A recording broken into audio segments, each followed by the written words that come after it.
Assalamualaikum warahmatullahi wabarakatuh. Perkenalkan, kami dari kelompok 16 yang beranggotakan Nurul Aulia Putri dan saya sendiri Ratna S. Pada video ini, kami akan menjelaskan materi tentang Standar Nasional Pendidikan pada bagian Standar Proses Sekolah Menengah Kejuruan atau Madrasah. Standar Proses Sekolah Menengah Kejuruan atau Madrasah yang selanjutnya disebut Standar Proses Pembelajaran adalah kriteria minimal mengenai perencanaan pembelajaran, pelaksanaan pembelajaran, penilaian pembelajaran, dan pengawasan pembelajaran pada satuan pendidikan menengah kejuruan untuk mencapai kompetensi lulusan, yang kemudian bertujuan untuk meningkatkan efektivitas proses pembelajaran yang dilakukan oleh guru atau instruktur sehingga dapat mengembangkan potensi, prakarsa, dan kemandirian peserta didik sesuai dengan minat, bakat, dan perkembangan psikologis. Standar proses pembelajaran dikembangkan mengacu pada standar kompetensi lulusan dan standar isi. Dan kemudian proses pembelajaran diselenggarakan berbasis aktivitas secara interaktif, inspiratif, menyenangkan, menantang, dan memotivasi peserta didik. Dan juga memberikan ruang untuk berkembangnya keterampilan yaitu kreatif, inovatif, berpikir kritis, pemecahan masalah, kolaboratif, dan komunikasi. Kemudian prinsip dan dimensi standar proses pembelajaran. Pada prinsip proses pembelajaran terdapat 2 poin. Poin pertama yaitu prinsip umum, di mana menganut pembelajaran sepanjang hayat, menerapkan pendekatan ilmiah, menerapkan nilai dengan memberikan keteladanan atau ingarsa sung tulada, membangun kemauan ing madya mangun karsa, dan mengembangkan kreativitas peserta didik dalam proses pembelajaran atau biasa kita dengar dengan tuturi handayani. Kemudian menerapkan pendekatan pembelajaran tuntas, memperhatikan keseimbangan antara keterampilan teknis dan non-teknis. Kemudian menetapkan jumlah rombongan belajar paling sedikit 3 dan paling banyak 72 dengan jumlah maksimum 36 peserta didik per rombongan belajar. Dalam hal ketentuan jumlah maksimum 36 peserta didik per rombongan belajar tidak dapat terpenuhi, maka dapat disimpangi paling banyak 2 rombongan belajar per tingkat kelas. Lalu menggunakan multisumber belajar dan memanfaatkan teknologi informasi dan komunikasi. Lalu menerapkan metode pembelajaran yang mendorong peserta lebih aktif, inovatif, kreatif melalui suasana yang menyenangkan dan menantang dengan mempertimbangkan karakteristik peserta didik. Dan yang terakhir, menerapkan berbagai model pembelajaran sesuai dengan karakteristik kompetensi yang akan dicap. Untuk poin kedua ada prinsip khusus, di mana menekankan pada pengetahuan dan keterampilan aplikatif, lalu mewujudkan iklim belajar sebagai simulasi dari lingkungan kerja di dunia usaha atau industri. Lalu mendasarkan pada pekerjaan nyata, autentik, dan penanaman budaya kerja melalui pembelajaran industri untuk mendapatkan pembiasaan berpikir dan bekerja dengan kualitas seperti di tempat kerja atau usaha. Kemudian berlangsung di rumah, di satuan pendidikan, dan di dunia usaha atau industri. Lalu melibatkan praktisi ahli yang berpengalaman di bidangnya untuk memperkuat pembelajaran dengan cara bimbingan saat PKL dan PSG. Dan yang terakhir menerapkan program multi-entry, multi-exit, dan rekognisi pengalaman lampau.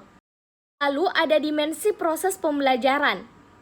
Proses pembelajaran sekolah menengah kejuruan atau madrasah mencakup 3 dimensi, yaitu perencanaan, pelaksanaan, dan penilaian proses pembelajaran.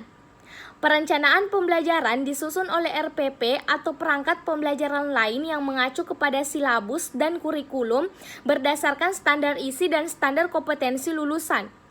Kemudian pelaksanaan pembelajaran meliputi kegiatan pendahuluan, kegiatan inti, dan kegiatan penutup. Dan yang terakhir ada penilaian pembelajaran yang dilakukan untuk perbaikan proses pembelajaran. Kemudian standar proses pembelajaran. Yang pertama ada proses pembelajaran di kelas.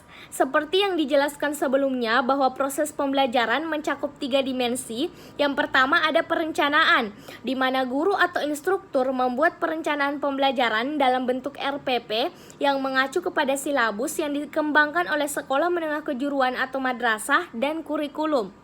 di mana silabus merupakan acuan penyusunan kerangka pembelajaran untuk setiap mata pelajaran yang juga membuat kerangka konseptual, program keahlian, dan kompetensi keahlian.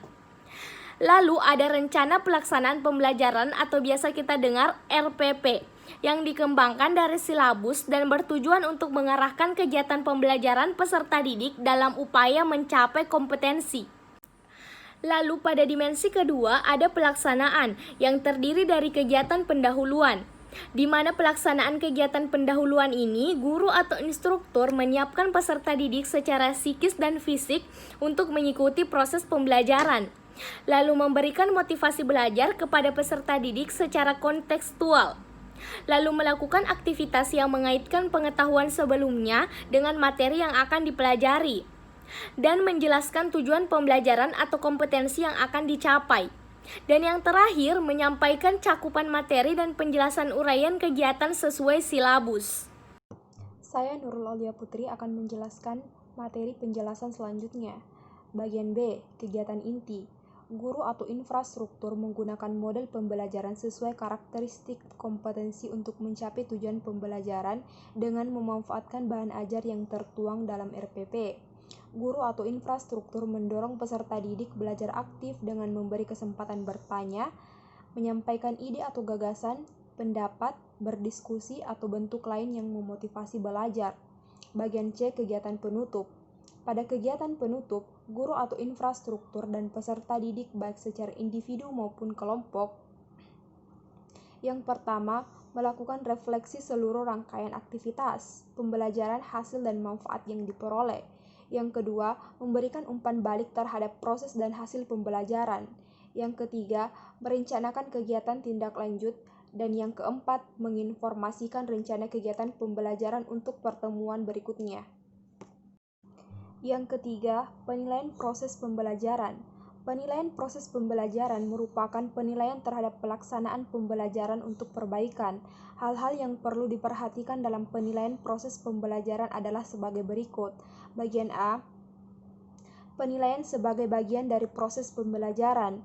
Bagian B, fungsi penilaian sebagai diagnosis untuk perbaikan proses pembelajaran. C, tindak lanjut hasil penilaian berupa perbaikan dan pengayaan. Dan bagian D, berbagai teknik penilaian dapat digunakan seperti penilaian diri, penilaian antar teman, kuis, dan pengamatan. Bagian B, pembelajaran praktik. Nomor 1, perencanaan.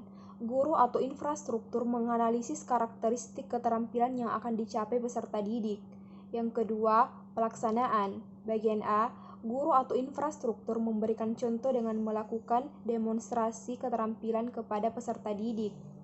Bagian B, guru atau infrastruktur memberikan kesempatan kepada peserta didik untuk melakukan keterampilan yang didemonstrasikan guru atau infrastruktur dengan bimbingan. Bagian C, peserta didik mengerjakan keterampilan secara mandiri. Nomor 3, penilaian. Guru atau infrastruktur melakukan penilaian sesuai dengan karakteristik keterampilan yang ada pada standar isi dan silabus setelah peserta didik bisa melakukan keterampilan tanpa bimbingan. Bagian C, pembelajaran sistem blok. Nomor 1, perencanaan. Guru atau infrastruktur melakukan langkah-langkah sebagai berikut. Bagian A, menganalisis skema sertifikasi yang harus dicapai peserta didik. Bagian B, menguraikan hasil analisis dalam materi pembelajaran. Dan bagian C, menetapkan waktu, sumber daya, peralatan, dan bahan yang diperlukan untuk kegiatan pembelajaran. Nomor 2, pelaksanaan. Pelaksanaan pembelajaran sistem blok dapat dilakukan di SMK atau MK, industri atau secara bergantian di industri dan SMK dan MAK, sesuai dengan waktu, sumber daya, peralatan, dan bahan yang telah ditetapkan. Nomor 3, penilaian proses pembelajaran. Penilaian proses pembelajaran dilakukan dengan mengikuti ketentuan sebagaimana dimaksud dalam subbab A, angka 3, dengan memperhatikan karakteristik mata pelajaran. Bagian D, pembelajaran pada pendidikan sistem ganda. Nomor 1, perencanaan. Guru atau infrastruktur dari SMK atau MAK membuat perencanaan sistem ganda dengan tahapan sebagai berikut. Bagian A, melakukan sinkronisasi kompetensi yang akan dicapai bekerja sama dengan dunia kerja. Bagian B, menyusun modul dan jadwal pembelajaran. Dan bagian C, membuat rencana pengujian dan sertifikasi. Nomor 2, pelaksanaan. Bagian A, pembimbing dunia kerja menyampaikan kompetensi yang akan dicapai peserta didik selama praktik kerja. Bagian B, pembimbing dunia kerja menjelaskan prinsip kerja dan keselamatan kerja. Bagian C, pembimbing dunia kerja memberikan kesempatan kepada peserta didik untuk melihat dan memperhatikan keterampilan kerja yang akan dilakukan oleh karyawan.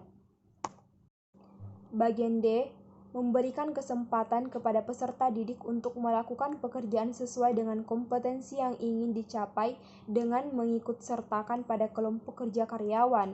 Bagian E, peserta didik membantu dunia usaha atau industri melakukan pekerjaan keterampilan tertentu. Dan bagian F, pembimbing dunia usaha atau industri melakukan bimbingan kerja terhadap peserta didik untuk mencapai kompetensi kerja. Nomor 3, penilaian. Pembimbing dunia usaha atau industri melakukan penilaian mencakup ranah sikap, pengetahuan, dan keterampilan dengan format yang disepakati oleh guru atau infrastruktur.